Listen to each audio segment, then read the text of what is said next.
అవును కదా, అవన్నీ సిఆర్టీఏ పరిధిలో బోల్డ్ పల్లెటూళ్ళు ఉన్నాయి కదా, అవన్నీ కూడా VGTM Vijayawada, Guntur, Tenali municipality urban development authority పరిధిలో బోల్డ్ అని పంచాయతీలు ఉన్నాయి కదా, అవన్నీ అయిపోయినాయా డెవలప్మెంట్?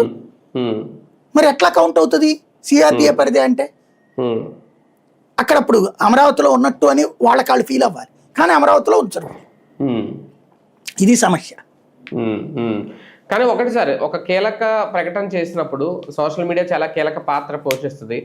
వైసీపీ ఈ మావిగన్ అనే పేరు ప్రకటించిన తర్వాత టీడీపీ నుంచి వచ్చే ట్రోల్స్ని తట్టుకోలేక కుదేలైపోయింది విత్ ఇన్ అవర్స్లో. ఇక్కడ వైసీపీ సోషల్ మీడియా బాగా వీక్గా ఉందా?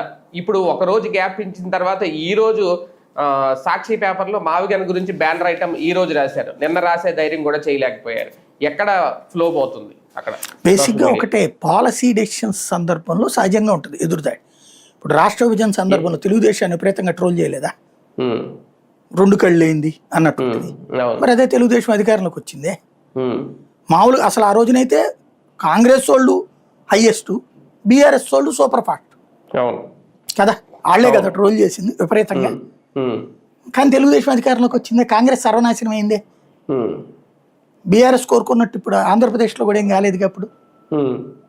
కాబట్టి తాత్కాలిక విమర్శలు ఇది నడుస్తుంది. ఇప్పుడు ఇంతకుముందు కాంగ్రెస్ని ఫుట్బాల్ ఆడేసేది బీఆర్ఎస్ సోషల్ మీడియాలో.